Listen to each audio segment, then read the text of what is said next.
Hi and welcome to Walderton House at the Walderton Living Museum. My name's Dawn and I'm here to tell you some stories.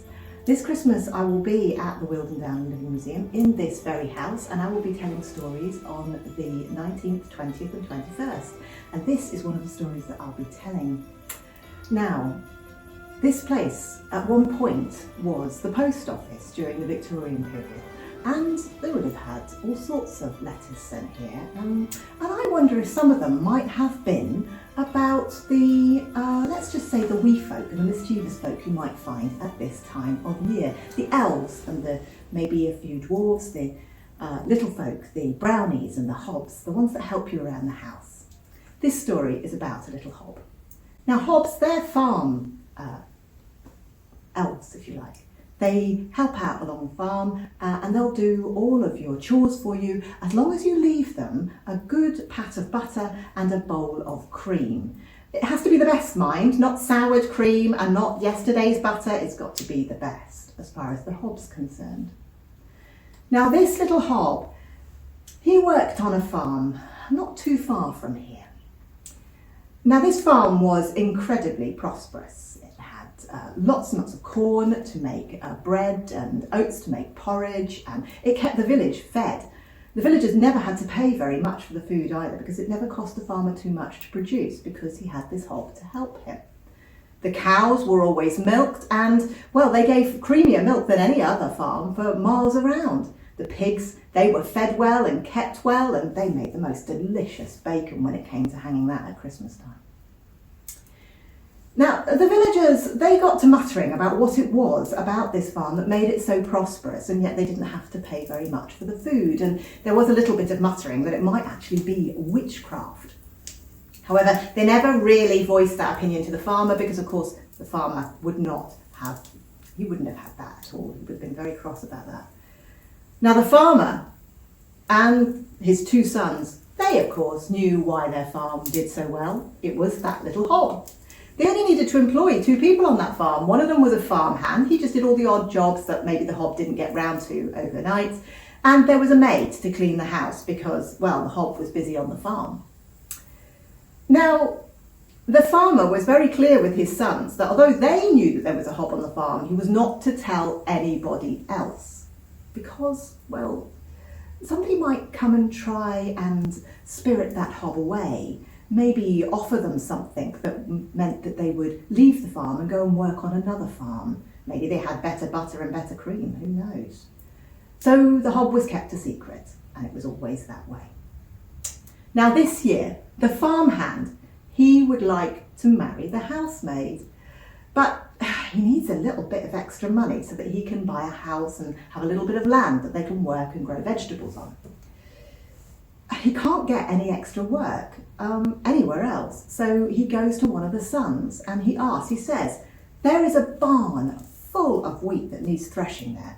Can I not do it for a bit of extra money, so that I can start earning a bit of money, saving a bit of money to get a house for the housemaid and I?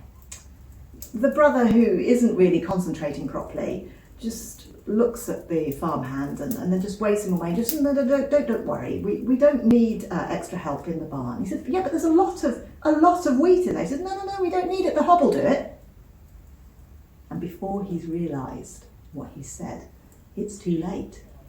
The farmhand now knows that there is a hob on that farm, and he gets to thinking, well, maybe if he could show that hob that there's a better life if he came and worked for him, well, maybe the hob would come and work for him, and then he wouldn't really need too much more money to get a house and work the land, because the hob would do it for him. So he goes out one night to see whether this hob really does exist. It's a full moonlit night, and it's quite cold on the farm, but the farmhand doesn't mind. He's quite excited to see whether this hob does appear. He waits just on the outside of the barn, and there's a little hole in the slats where the barn is, so that he can peer through and see whether there is that hob that comes into the barn. And sure enough, the door opens and in comes the hob. This funny little being, it's about a foot tall and it has long pointy ears, a long pointy nose, arms and legs that are far longer than its body needs, and it's absolutely covered in hair. And he's hopping about the barn and he's picking up the wheat and he's pulling out the individual bits of grain out of the wheat, and he's singing as he does. He's going 1 grain, 2 grain, 3 grain, 4, 5 grain, 6 grain, 7 grain more. I'll do the chores while you sleep and dream, as long as you leave me the butter and the cream. And he's hopping around this barn, pulling out all the little bits of grain.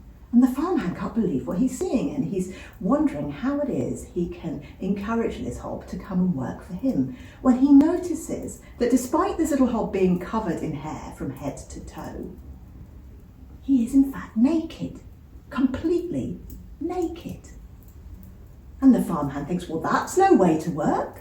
No man should have to work naked. What if I make this little hob some clothes? Well, then maybe he'll come and work for me. That's what I'll do, thinks the farmhand.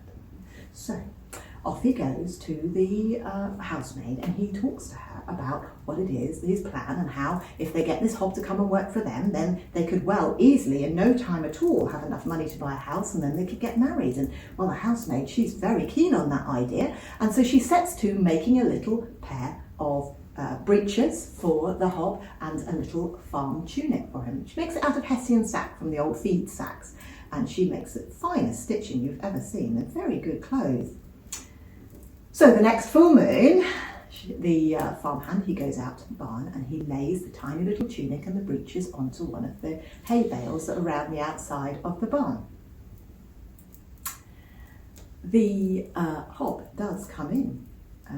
As the door opens again, and in comes the hob, and he starts to hop about the barn, pulling out the grain. 1 grain, 2 grain, 3 grain, 4, 5 grain, 6 grain, 7 grain more. I'll do the chores while you sleep and dream, as long as you leave me the butter and the cream.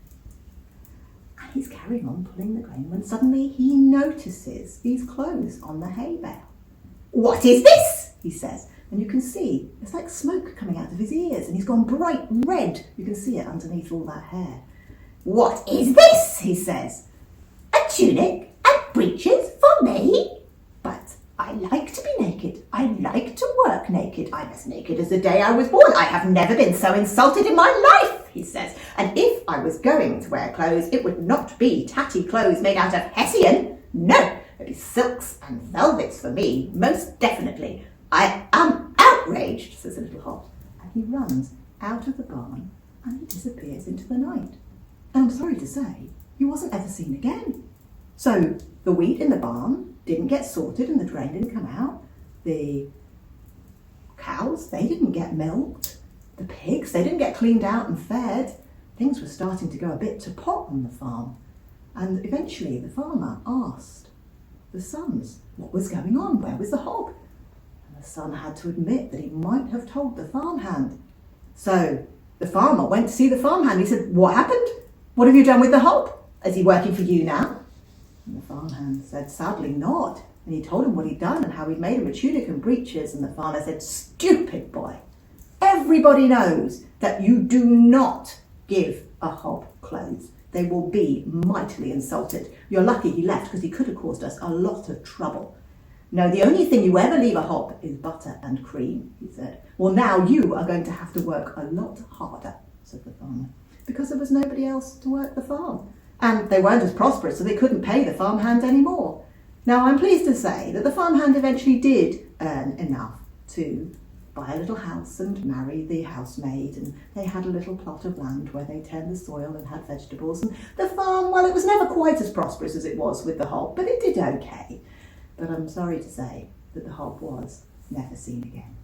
And that is the story of the little farm hob.